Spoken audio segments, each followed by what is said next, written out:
I heard the lock turn before I even reached the door. A sharp metallic click, too familiar, too final. Then her voice sliced through my hallway like a blade. Perfect. She's not home. Change the locks now. My aunt. My own blood. Standing inside my apartment giving orders like she owned the place. I froze. Not because I was scared, but because betrayal, the real kind, doesn't roar. It whispers. And today it whispered in my aunt's voice. I stepped forward. Aunt Marla, what the hell are you doing? She turned, startled for only a split second before her face hardened. You're early. As if I was the intruder. The locksmith, a man in a blue cap, stared between us. She told me she's the owner, he muttered. Marla lifted a stack of papers like a trophy. I am. The deed is in my name now. You can pack your things and be out by tonight. My breath left my body like someone punched the air out of my lungs. As I recognized the papers. They were real. They were mine. Forged. Stolen. Rewritten. And she stood there smiling. Not even a guilty smile. A winner's smile. My name is Emily Hart. And from wherever you're watching this, stay with me. Have you ever been treated like a stranger in your own family? Because at that moment, I realized my aunt wasn't stealing my apartment. She was erasing me. I stepped past her, ignoring the locksmith's awkward shuffle. The place smelled like lemon cleaner and dust. The scent of something being wiped away. My photographs were stacked on the counter, face down. My clothes in trash bags tied and ready. Every trace of me packed like I had already died. Why are you doing this? My voice didn't crack. It hardened. Marla folded her arms. You don't deserve this place. You're reckless. You're naive. You waste opportunities. I can rent this out for $3,200 a month. Do the math. There was the truth behind every family betrayal in this world. The quiet worship of money. You forged my signature, I said. She didn't flinch. Prove it. The locksmith cleared his throat. Ma'am, I think I should go. No, Marla snapped. Finish the job. She's leaving. I stepped between him and the door. You're not touching my lock. He hesitated. She stepped toward us, voice growing venom. I raised you after your mother died. You owe me. That apartment is mine now. She wasn't just taking my home. He was rewriting my history too. But betrayal has a funny way of activating something quiet and ancient inside you. A storm you didn't know you could summon. I took out my phone, hit record, and looked her dead in the eyes. Say that again. Her face paled. Not because she felt guilt, but because she finally realized something. My silence had ended. And storms don't whisper. The camera on my phone was shaking in my hand, but I didn't care. Every word I spoke was a bullet aimed straight at her, and she didn't even know it yet. You forged my signature, I said again. And you thought I wouldn't notice? Marla's smile faltered. Just a fraction. I could see the cracks forming in her perfect predatory armor. You can't do this, she stammered. Well, I could. I just hadn't shown her how yet. I backed toward the living room, keeping the lens pointed at her, every frame a record of her crime. You took my home. You erased my name. But here's the thing. I let the pause hang like a guillotine. You just made it impossible for me to stay silent. Her hands trembled slightly. That was enough. I already had the first strike planned. You know, people underestimate the quiet ones, I murmured, scrolling through my phone. Photos. Emails. Texts. Bank statements. Everything she'd ever touched. Proof. Immutable. Irrefutable. Emily, you wouldn't dare, she tried. I smiled. I loved that moment. That mix of disbelief and fear in her eyes. I'd been here before in smaller fights, learning her pattern. Always arrogance. Always overconfidence. Always thinking she was untouchable. Watch me, I said and hit send. To whom? Her lawyer. The judge. Every contact who might care. Every record that mattered. Her eyes widened like she was watching the ground collapse beneath her feet. You didn't. I ignored her. I wasn't finished yet. Because betrayal, I realized, didn't just deserve exposure. It deserved context. Every lie she told. Every manipulation.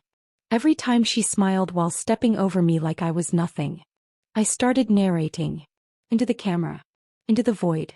Into the evidence I was sending everywhere. I trusted you. I shared everything with you. And while I was living my life, working my ass off, you decided to rewrite my story. To claim what wasn't yours. You forgot one thing. Blood doesn't erase truth. And silence doesn't erase memory. Her face twisted, but this time it wasn't arrogance. It was panic. Real panic. The locksmith hovered by the door, unsure. I waved him away. This isn't your problem, I said. It's hers. I stepped closer, keeping my eyes locked on her. Do you know why people betray family? I asked softly, almost gently. Because they think you can't fight back. Because they think love is weakness. But look at me, Aunt Marla. I fight. Always have. And this is just round one. She reached for the deed in her hands like it could save her. But it was already gone. A copy now rested safely in my phone, time-stamped, legal proof in motion. And then I walked toward the window, letting the city lights reflect in my eyes. You wanted to erase me. But I'm not gone. I'm just beginning. The storm inside me was no longer quiet. It was hungry. It was clever. And it was only getting started. She thought she won. But every move she made tonight became my first strike. I didn't sleep that night. Not because of fear, but because adrenaline refuses to let you rest when betrayal smells like blood in the air. I sat at my kitchen table, laptop open, coffee untouched, and replayed every interaction with Marla. Every laugh she faked. Every word of fake advice she'd handed me like a dagger in velvet. Patterns. Weaknesses. Timing. I cataloged them all. She thought she could corner me in my own apartment. He thought changing a lock could erase me. He was wrong. The first order of business. Intelligence. I started with her phone records. Small talk here, little arrogance there. Social media posts, bank transfers, her so-called friends, who whispered too much when she thought I wasn't listening. The web she had woven to steal my life. I was unraveling it thread by thread. It wasn't just about the apartment anymore. It was about reclaiming my life from someone who had never deserved it. Someone who had survived by stepping over everyone, leaving nothing but ashes behind. Her first mistake was underestimating me. Her second, thinking family loyalty could protect her from consequences. I traced a suspicious bank transfer, $12,000 from my account to hers. Forged signatures. Fake approvals. Easy to catch if you know how to look. I smiled, cold and sharp, as I saved every PDF. I had proof, I had leverage, and she didn't know I had begun the hunt. By dawn I was moving. Not physically yet, too soon, but strategically. Emails drafted to her lawyer, her accountant, the city office that handles deeds and property disputes. One wrong move from her, one slip in her confidence, and the entire lie would collapse like glass under pressure. I thought about walking into her life like a shadow, invisible but inevitable. Leaving breadcrumbs, letting her paranoia grow, watching her scramble while I stayed in the calm eye of the storm. And all the while I recorded my own narration. Every detail, every thought, every calculated move. Because if this went viral, if the world could see her for what she really was, then the betrayal wouldn't just be personal. It would be exposed. Her arrogance became her weakness. I knew it. Her habit of flaunting her victories online? That would be the thread I pulled. By midday I had my first contact. A former tenant she had cheated. A small claim of fraud, dismissed back then, overlooked. They remembered. They wanted justice. They were ready. And suddenly the battlefield was bigger than just me and Marla.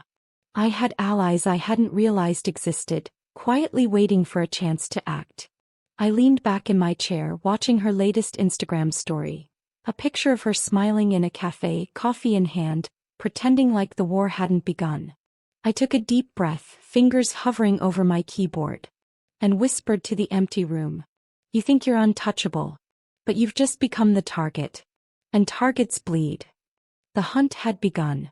I wasn't just fighting for my apartment anymore.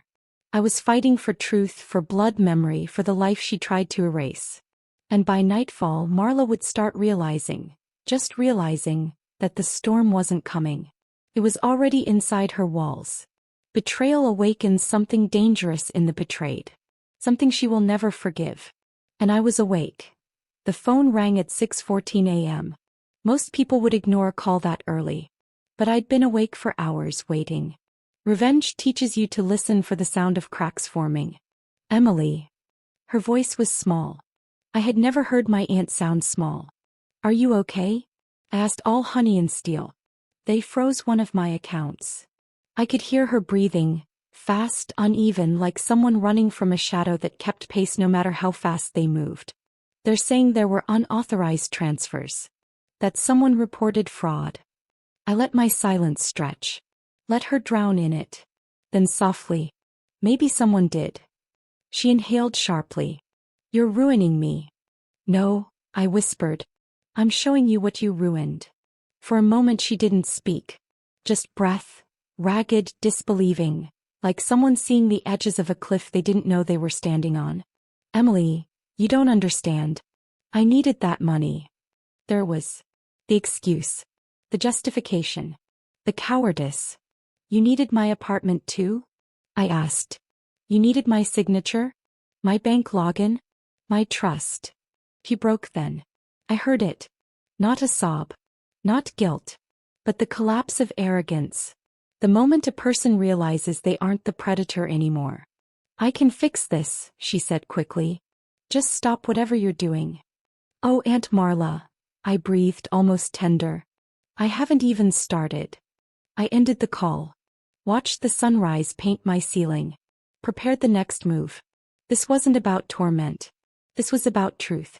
And truth required precision. By noon my inbox was full. The bank investigator wanted a meeting. Her landlord wanted proof of ownership. Her accountant wanted clarity. The city clerk flagged the deed transfer as suspicious. All it took was one push. And her empire stumbled. But the real break came at 2:47 p.m. A woman named Denise called me. Her voice was steady, tired, the kind of tired that only comes from surviving someone like Marla. I heard what she did to you, she said. She scammed me 2 years ago, said she'd help me manage my rent, then drain my savings. I didn't have proof back then. I closed my eyes. Let her words settle like dust on old wounds. You're not the only one, Denise continued. There are others.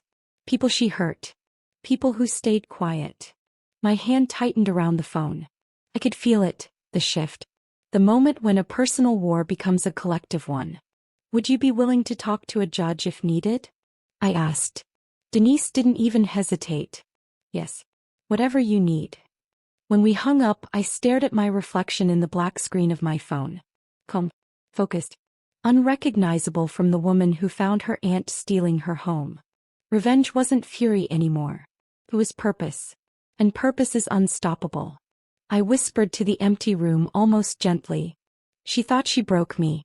But she only broke the silence around her. The break wasn't mine. It was hers. And the sound of it? Beautiful. Inevitable. Just beginning. By now Marla was a ghost in her own life. Calls went unanswered. Friends avoided her. The neighbors whispered, their eyes sharp, wary. She posted online less, then stopped completely. And yet she didn't see me, not really. Not yet. I had spent weeks preparing for this moment. Every piece of evidence in place, every witness lined up, every lie documented. I wasn't just going to win. I was going to expose her for everything she'd ever been.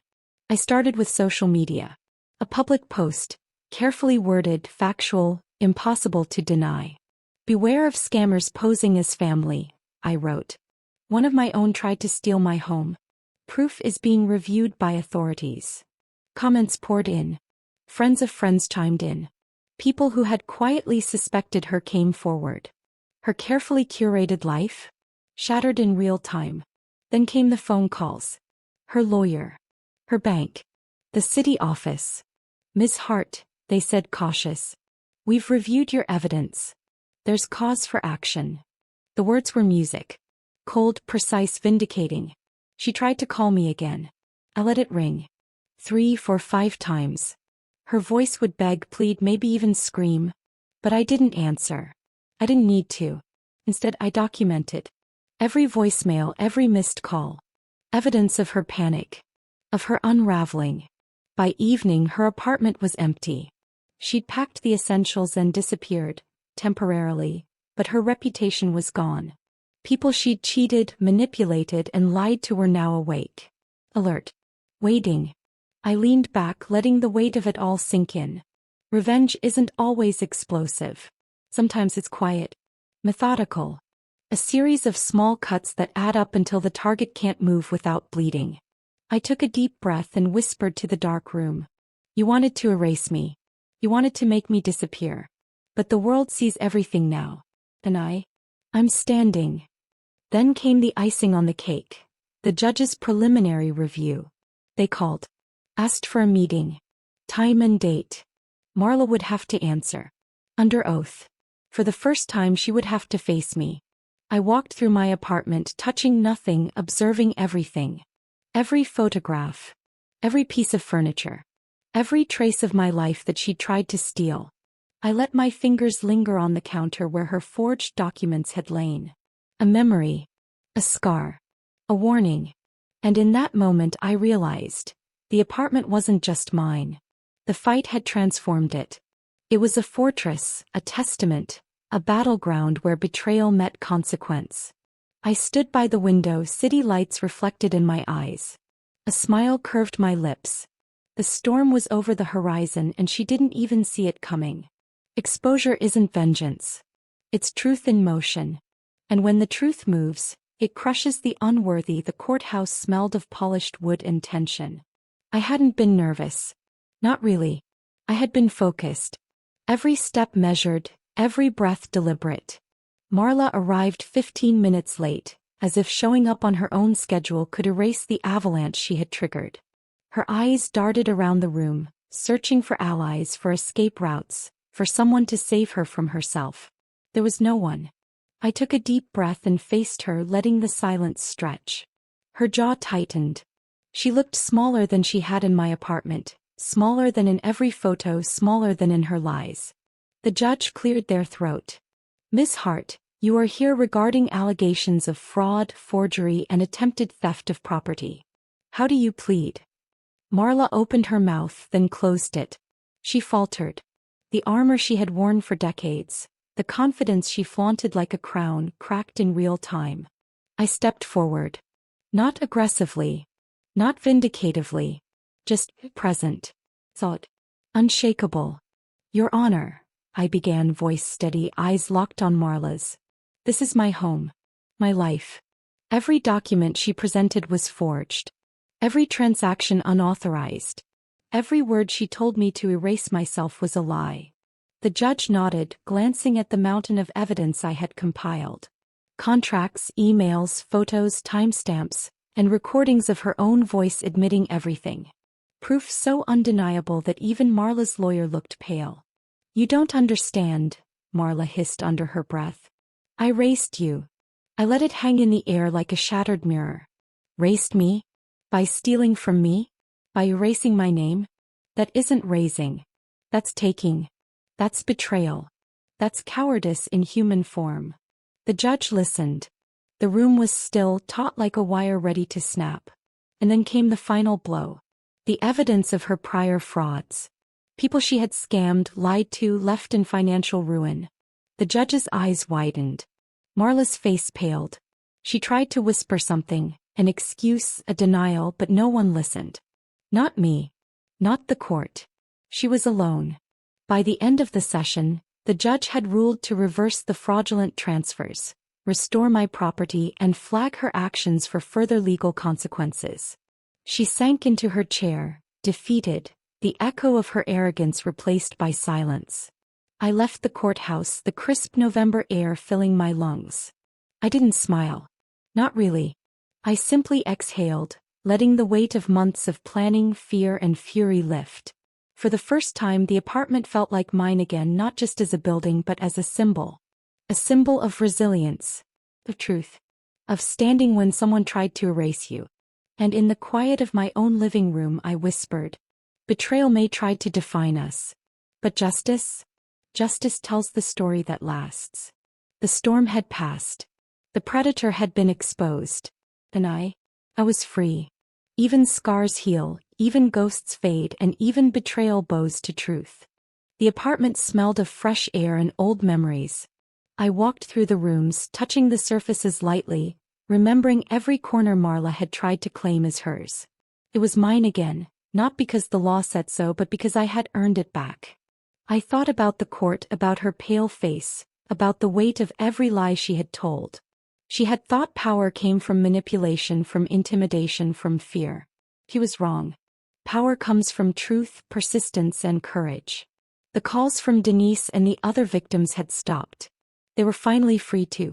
Their voices had joined mine in that courtroom, whispering like a chorus of justice. I realized then, revenge isn't just about the one who betrayed you. It's about restoring balance to the world they tried to ruin. Marla tried to fade from my life, but she left her mark. A reminder of everything I had survived, everything I had built, everything I would never surrender again. I poured myself a glass of wine and sat by the window, city lights flickering below, reflecting in my eyes like tiny sparks of triumph. I thought about the months of planning, the nights of sleepless strategy, the small victories that led to this moment. It had been meticulous, calculated, beautiful. And then I smiled. Not out of cruelty, not out of malice, but because justice had a rhythm and it was mine to conduct. I opened my laptop and typed a single line into a blank document.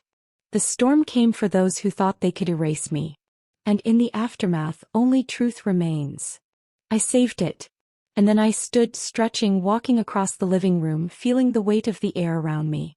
The apartment was mine again, not just as a place to live, but as a testament to survival. I thought about my mother, about the life she had tried to protect me from, about the strength I had inherited from her blood. Every betrayal had shaped me. Every lie had sharpened me. And every victory, every restored piece of my life, was a note in a symphony I had composed in the shadows. The sunlight shifted, casting gold across the hardwood floors. I ran my fingers over the edges of the counter, over the photographs I had taken down from storage, over the framed memories that no one could touch. This was more than an apartment. It was a declaration. Betrayal may have knocked at my door. Deception may have tried to claim me. But in the end, justice had walked through first. I raised my glass to the empty room, to the storm I had survived, to the fire I had ignited. And in that quiet victory I whispered to myself, some betrayals burn. Some betrayals wound. But some betrayals become the fuel for everything you are meant to be. The horizon glowed with possibility, and I knew one thing with certainty: I would never be erased again.